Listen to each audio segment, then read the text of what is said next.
ஆத்ம வணக்கம். இன்னைக்கு ஒரு அற்புதமான நூலை நம்ம அறிமுகம் செய்ய போறோம்.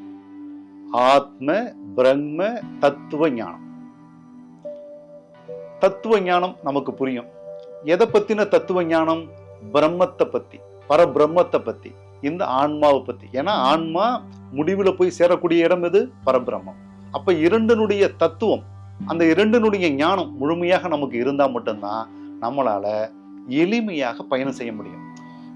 எந்த ஊருக்கு என்ன பஸ் போகுதுன்னே தெரியாம ஏறி உட்காந்து பயணம் செய்தா எப்படி இருக்கும்?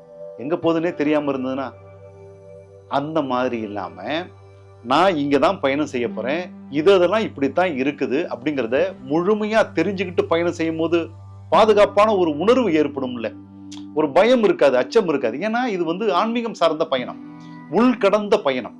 வெளி பயணமா இருந்தா யார்ட்டையாவது நம்ம கேட்டுக்கலாம். இது உள்கடந்த பயணம். நடுவில் போய் யார்கிட்ட போய் கேட்கறது?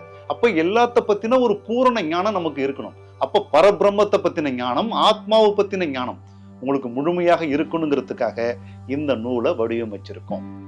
இதுல அண்டமும் பிண்டமும்னு ஒரு தலைப்பு இருக்கு. மனிதன் தெய்வமாகலாம், ஆத்ம யோகம், தியான யோகம், பதஞ்சலி யோக சூத்திரத்தினுடைய சில கருத்துக்கள், ராஜயோகத்தினுடைய சில கருத்துக்கள் எல்லாமே இது உள்ளார இருக்குது. நம்மளுடைய முன்னோர்கள்லாம் மிகைத்தவர்கள். ஈஷாவாசிய உபநிஷத்துல ஒரு பாடல் ஒண்ணு வரும். இப்ப இருக்கக்கூடிய இந்த எலக்ட்ரான், புரோட்டான், நியூட்ரானை பத்தி விஞ்ஞானம் நிறைய விஷயங்கள் சொல்றதுல அதெல்லாம் அந்த காலத்துல வேற ஒரு விதத்துல, வேற ஒரு கோணத்துல சொல்லியிருப்பாங்க.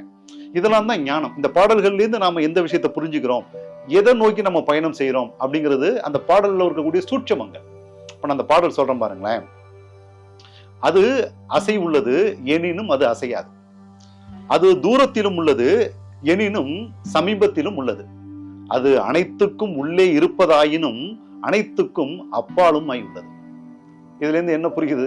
இது உள்ளார ஒரு பெரிய சூட்சமம் இருக்கு. இதனுடைய கான்செப்ட் தான் இன்னைக்கு இருக்கக்கூடிய விஞ்ஞானத்துல சொல்லக்கூடிய எலக்ட்ரான், புரோட்டான், நியூட்ரானுடைய அணு இயக்கங்கள்.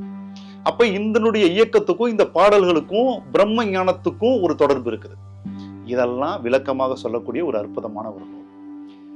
இந்த நூல் கண்டிப்பாக உங்களுடைய லைப்ரரியில இருக்கணும். ஆத்ம ஞான கீதை எப்படியோ, ஆத்ம ஞானம் எப்படியோ அப்படிதான் இந்த தத்துவ ஞானமும். அந்த வரிசையில இந்த புத்தகமும் உங்க கையில தவழணும். இது குரு மகரிஷியினுடைய ஆசீர்வாதம்.